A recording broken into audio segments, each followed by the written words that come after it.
Ladies and gentlemen, welcome back to the show. Yeah. Man, I got that muted in just a nick of time. We almost missed this podcast. Keith, it popped into my head, and then Keith said, just go record something. So real quick, I want to thank our sponsor, Hayfla. Hayfla offers a wide range of products and solutions for the woodworking and furniture-making industries, from hinges and drawer slides to connectors and dowels, sandpaper, wood glue, shop carts, and everything in between. Exclusive product lines such as Lux LED lighting and Slido door hardware ensure that every project you create is built to last. Learn more at hayfla.com. Link is down below. Yeah. Check it out. Yeah. So we don't have much time this week because it is 2:30 and you got to leave soon. Yeah, I got to leave the shop by 3 for a doctor's appointment. Got something in my eye yesterday. And basically, so we went to install those laminate shelving units that we built. So we got them in. The only thing left was to do the tops. So we came back to the shop to cut them here. You know, we took some measurements. And on the last cut with the track saw, I got something in my eye. And, you know, it happens. Usually you could just get it out, works its way to the corner of your eye or whatever. And that's that. You know, your eye might be a little sore or something, but I don't know. I never saw anything in my eye. I couldn't find anything. So I ended up going to the urgent care, and they couldn't see anything. And they prescribed some eye drops, antibiotic eye drops, which when I put them in, it actually caused like a bunch of irritation. And long story short, I woke up this morning. That was probably 7:00 last night. I woke up this morning. My eyelid was still is super swollen. It was like a scene out of Rocky. Yeah, like swollen, almost shut. So I, starting at 7:30, I called every single eye doctor that as they opened, and thankfully my eye doctor, which didn't open till 1, called me about 12:50 for an appointment at 3:30. So yeah, everybody was just ready to help. Yeah. They're like, yeah, no, there's nothing we can really do. Emergency, sorry, you can't see. You got something in your eye. Can you come in next Wednesday? Yeah, I just want to, make sure that my eye isn't in danger. The best response of all was when you called back the emergency place. Oh, yeah. So I ended up calling the urgent care that I went to last night. And I said, hey, listen, I know you guys said that if it got worse to call an eye doctor. I said, I did. I called, left a message at mine. I called all around and can't get anywhere. Can I come in and you guys could just take a look at it? And they're like, no, there's nothing we could do for you. I'm like, okay. That was not the answer I was expecting. Yeah. I don't have a response now because that just hit me out of left field, didn't it? Yeah. Like, can you just take a look and just, make sure that my eye isn't infected or something? Yeah. Oh, God. I'll pay the $75 copay again. Yeah. I'm surprised they didn't want me coming in just for that. I know. Oh, man. So it's slightly better than it was this morning. I mean, this morning was really... Yeah. But it's still quite swollen. Right now, it doesn't feel too bad. It goes in and out. And plus, I have this eye twitch in this eye that I've had for the last, 6 or 8 weeks. So then it starts doing that, and then it aggravates the eye. And we're going fishing tomorrow. Yeah. So that's the thing. I got to get this checked out before we leave town. So hopefully they got something for me. They'll be able to either get out what's in there or give me some kind of medicine to... Yeah, help ease the pain and discomfort. Yeah. And like I said, I'll deal with that if I have to, but I don't want to have to worry about my eye. I can't leave town if I don't know that I'm not potentially screwing up my vision or something. Well, I think they'll get to the bottom of it. You're going to a qualified doctor that knows you. Yeah, it's the guy that did my LASIK, so. He's like the head of ophthalmology at Riverview. Oh, yeah. So he'll hook you up. Yeah. Yeah, you're going to have to let me know, though, what happens, because I'm concerned. Yeah, we'll see. Let's stick a needle in my eye. Let me just dig around in there with this needle real quick. You see it coming. Yeah. So aside from that experience, we want to fill everybody in on what we did the last couple of days. Well, our week. Yeah, so Monday. So last time we talked was last Wednesday when Ed was here. And we didn't even get to talk about, that's when the edge bander came. Mm-hmm. Was last Wednesday. So, we're expecting the edge bander, get a knock, 10 to 12, I think they said. We get a knock on the door. Those kids outside? Yeah, I guess so. Open it up. It's the guy delivering the edge bander. I look, turn my head, box truck. I'm like, what the fuck? I guess it's supposed to be on a trailer. He's like, where's your loading dock? I'm like, what loading dock? Yeah. I'm like, I filled out the form that said, it's like, do you have a loading dock? Yes or no? Check. No. Do you need a lift gate? No. Figuring it's going to be on a flatbed trailer because we don't have a loading dock. So yeah. That was an adventure. Yeah. What we had to do is drag it out as far as we could because it was set back. It was pushed into the truck pretty far. So we used some lifting straps and actually wrapped it around the pallet, which was made out of 4x6s, and pulled it out. Then I got the forks underneath of one end. I mean, you got to realize this thing's 14 feet long. And about 4 feet high. And about 3,000 pounds. Yeah. So I get my forks under one end and proceed to pull it out of the truck while the truck driver is on the other side with a pallet jack until we can get the pallet jack all the way onto the lift gate. Yeah, it was pretty sketchy and scary. I mean, because it's like 7 feet in the air, the bottom of it.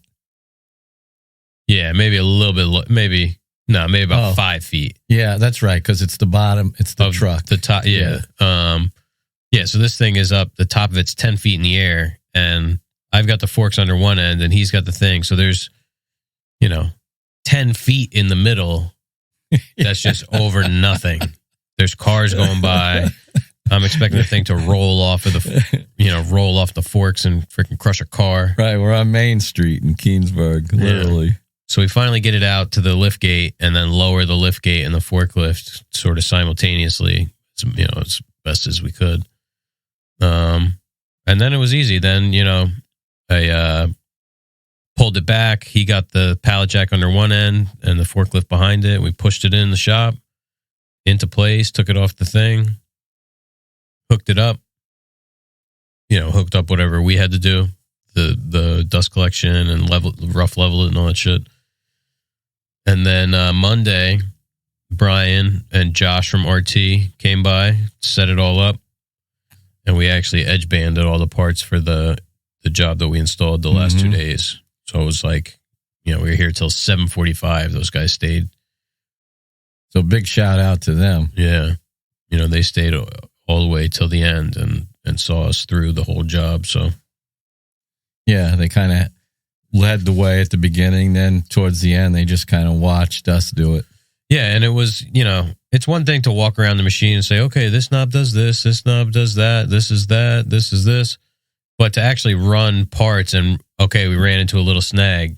Here's what's happening. Here's how we fix it. Yeah. And the job had 3 different types of edge banding. It had 1 millimeter, black PVC that was for 3/4 material. It had 2 millimeter white PVC that was for 3/4 material. It had 2 millimeter white PVC for 1.5 material.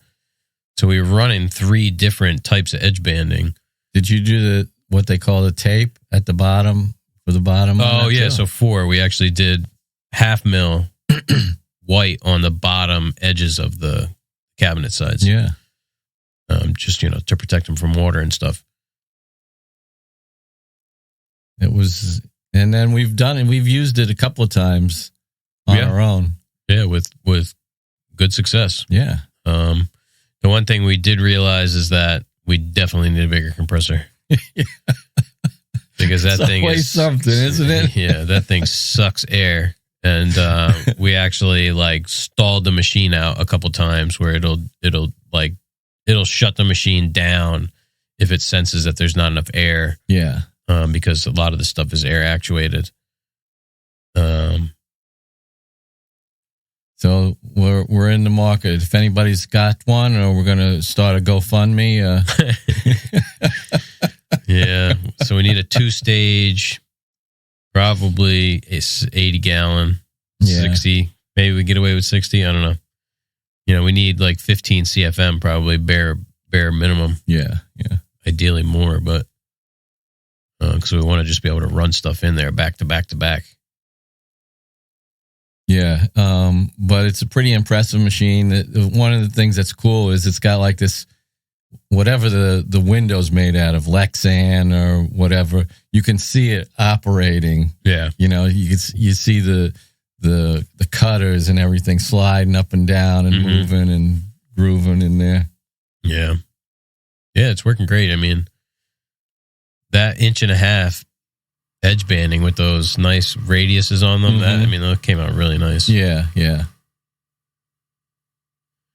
you know, so we basically the sides of these cabinets were 3/4 and the shelf fronts were 1.5 inches. So then when you ganged all four together, you would get your 1.5 inches back in the middle, and clamping them together and screwing them. Like if you step back a couple feet, it looks seamless. Yeah. That's how precise all the trimming and everything was.